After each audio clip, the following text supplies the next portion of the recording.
안녕하십니까. 글로빗 논문 컨설팅 전성욱 대표 박사입니다.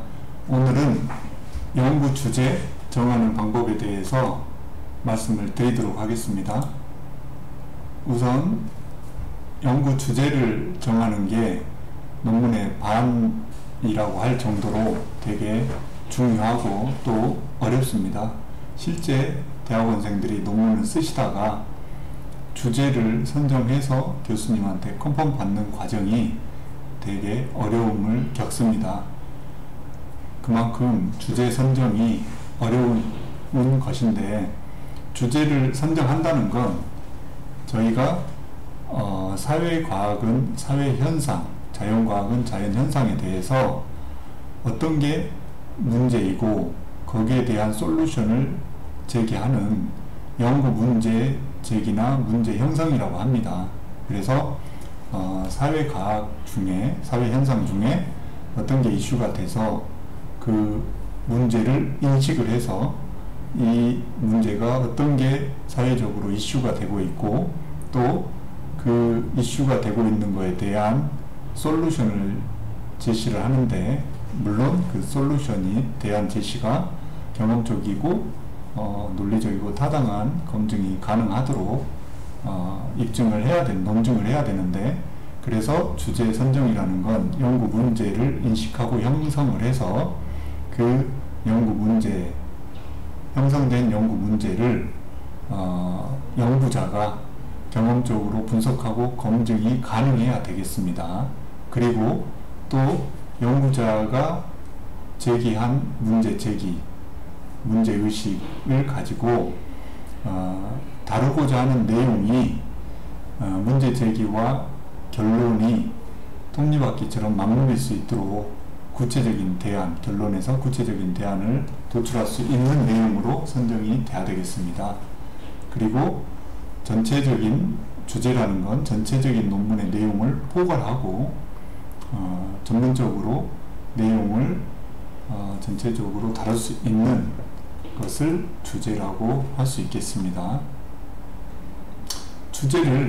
이런 주제를 선정하는 방법이나 과정에 있어서 가장 중요한 건 본인이 흥미가 있는 분야를 떠올려서 어떤 부분이 사회적으로 문제가 되고 자연과학에서, 자연현상에서 문제가 되는 것들인가를 먼저 연상을 하고 관심을 갖는 데서 시작할 겁니다. 그래서 첫 단계는 아이디어를 도출하고 탐색하는 단계인데, 가장 중요한 건 본인이 생각하셨을 때 관심 있는 주제나 관심사가 무엇인가, 특히 그러다 보니 직장인들이나 학생들 불문하고 본인이 하고 있는 일이나 관심 가진 아이디어부터 출발을 하셔야 됩니다.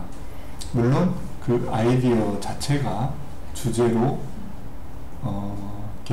주제로 픽스되는 건 아니지만 그 관심사에서 시작을 해야만이 거기에 뒷받침되는 이론과 개념 또는 방법론을 선행연구를 통해서 찾아서 그 구체적인 분석도 하고 논증을 해서 논증 과정을 통해서 구체적인 대안 제시, 결론까지 연결이 되도록 해야 될 것입니다. 그리고 관심사라는 건 이제 본인이 막연한 관심인데, 그 주제라는 건 개인적인 고민거리나 단순한 관심사만으로는 주제가 될 수 없습니다. 연구 논문의 주제라는 건 아까 말씀드린 것처럼 사회과학은 사회적인 현상이나 이슈가 되는 문제들, 그리고 자연과학은 자연현상에 대해서 탐구하는 분야입니다. 그래서 그런 개인적인 고민거리나 단순한 관심사가 아니라 사회적 이슈나 자연현상에서 어떤 것들에 대한 주제를 탐색을 하셔야 되는 겁니다. 그리고 본인의 관심 있는 아이디어를 머릿속으로만, 처음 하신 분들은 대부분 머릿속으로 고민만 하고 그거를 어떻게 주제로서 구체화 시킬 것인가 생각만 합니다. 주위에서 사람들과 자문하고. 그렇지만 실제로 본인의 머릿속으로만 생각해서는 주제가 절대 구체화될 수 없습니다. 논문을 처음 써보신 분들이고 주제에 대해서 어떤 식으로 구체화해야 될지를 모르기 때문에 그렇습니다. 그래서 기존의 선행연구를 많이 스터디를 하라고 교수님들도 말씀을 주시는 이유가 우선 여러 가지 이유가 있지만 그 중에 본인이 생각하는 관심사나 주제 방향에 대해서 그 아이디어를 이렇게 점점 깔때기처럼 범위도 좁히고 하나하나 방법론을 구체화시키는 작업 과정이라고 생각하셔야 됩니다. 그래서 우선 관심 있는 아이디어를 서술로 이제 저희 같은 경우는 논문 틀에 맞게 연구 계획서 샘플을 제공해 드리는데 거기에 맞게 논문 틀에 맞게 선행 연구를 스터디하면서 하나하나 구체화 시켜 나가는 작업이라고 생각하시면 되겠습니다.